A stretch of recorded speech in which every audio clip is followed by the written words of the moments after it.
అక్షరాలను నెమ్మదిగా చదువురా అంటే నేను ఏ విధముగా అంటే ఆ విధముగా అనురా అంటే నువ్వేమంటున్నావురా? నువ్వు అన్నట్టుగానే నేను అంటానా? అనలేదు.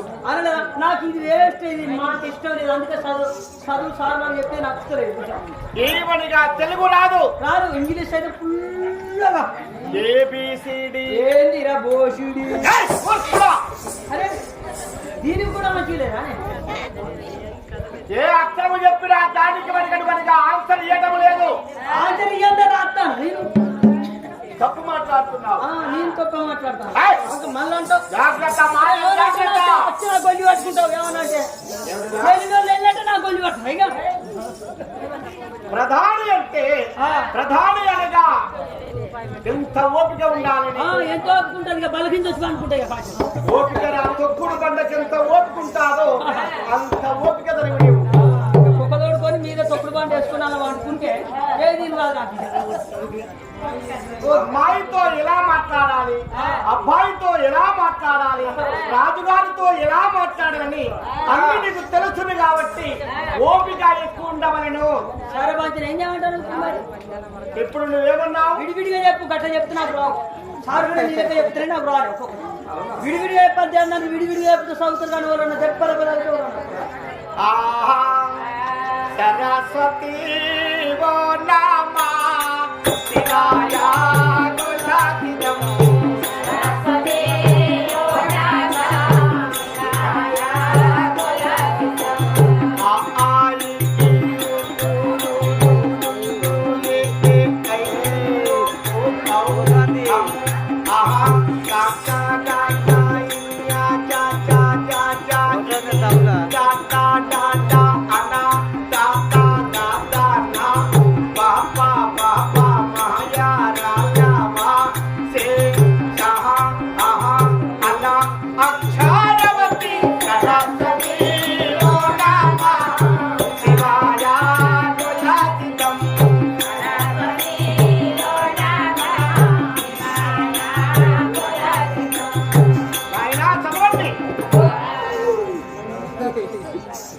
అయ్యా నేను అక్షరాలను ఇలా చదవాలి, నువ్వు కూడా అలాగనే చదవండి. నేను అక్షరాలన్నా కవిరామన్న గత విడివిడిగా రాసిచ్చినాక నాకు రా సంతోషం.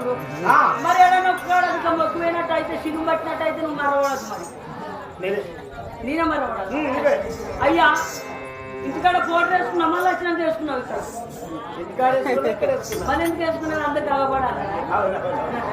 అబ్బో నువ్వు దండిత్తులోని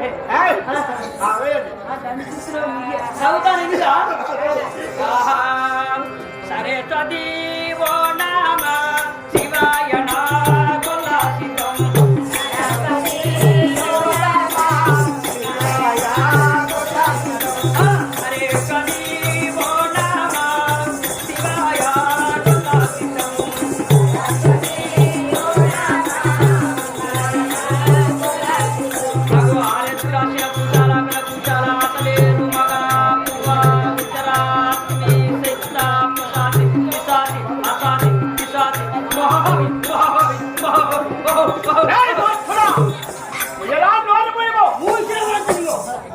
ఏమి చేస్తున్నావు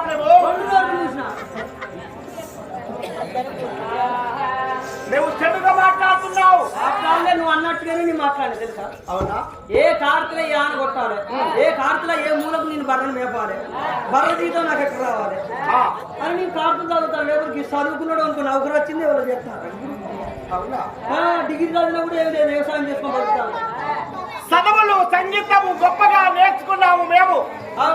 అయినా ఈనాటి వంటి రోజుల్లో మా తల్లి ఎవరో మా తండ్రి ఎవరో, మా తల్లి ఎవరో మా తండ్రి ఎవరో అబ్బా.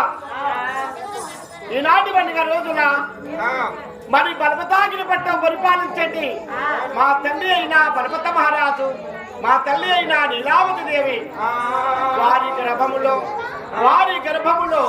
లేక లేక ఒక లోకపుత్రుడనైనా నేను జన్మించాను. నా నామము నీలంగి మహారాజు అంటారు. వరుణదేవుని వరమందులో పుట్టారంట. నా పేరు నీలంగి మహారాజు. ఈ ధర్మశాలలో చదువుకోగా వచ్చాము. మా జనని జనకుడు రమ్మని పిలిచారా? జనని జనకుల వద్దకే వద్దకేమి నేనైనా వెళ్ళేదాను జరిగిన తెలుగుల వద్దకేమి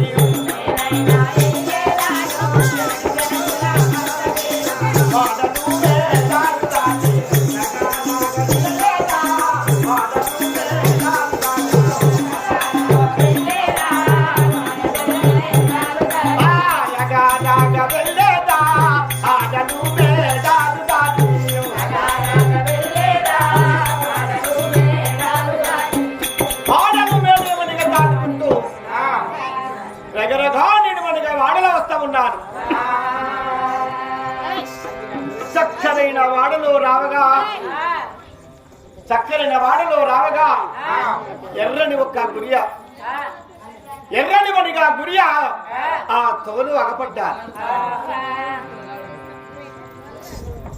గురియ వేలాంటిది ఉంటుంది, కొంత నలుపు కొంత వెరుపు ఉంటుంది, కొంత నలుపు కొంత వెరుపు ఉంటుంది. కాబట్టి వయసులో ఉన్న నేను ఏ అమ్మాయి అయినా కూడా గురియముడిగా ఎలా ఉండే కొన ఎలా ఉన్నది ఎర్ర ఎరుపు అమ్మాయి అలాంటిది ఉండవని. గురియ నలుపున్నది కదా అమ్మాయి వనిగా జాలికులు అలాంటిగా నల్లడి 9 లాంటివి కావాలి. గురియ వెరుపు గురియ నలుపు అమ్మాయి వనిగా జాలికులు నల్లటి 9 లాంటివి ఉండవలను. కందిరిగ లాంటి నడుము ఉండవలను. ఆ లాంటి వనగా అమ్మాయి ఉంటే అందమైన అమ్మాయిని నేను కోరి కళ్యాణం ఆడుతున్నాను అనుకోని నా హృదయములో అనుకుంటూ మళ్ళీ ముందుకు 3 అడుగులు వేశాను.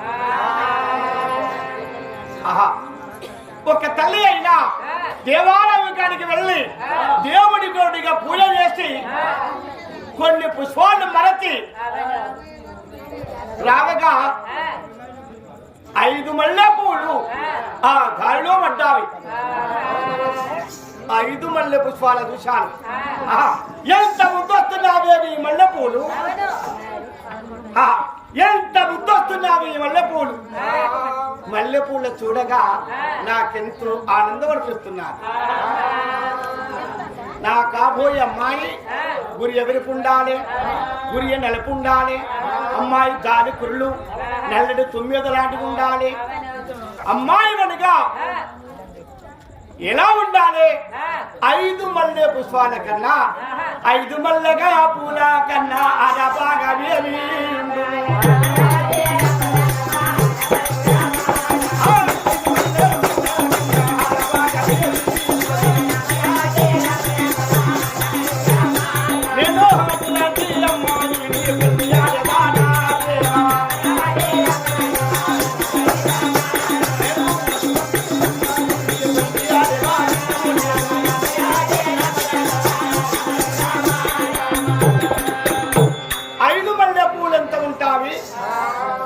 అందులో అరభాగము అంటే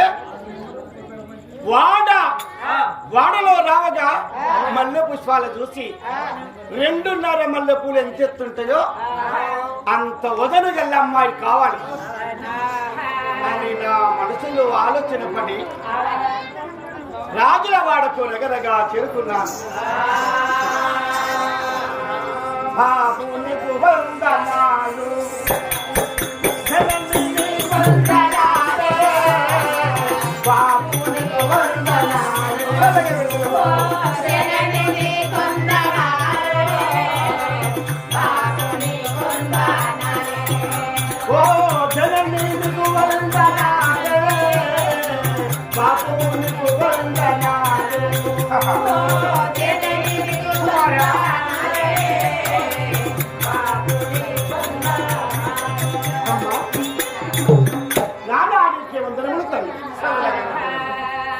వచ్చినావా వచ్చినావా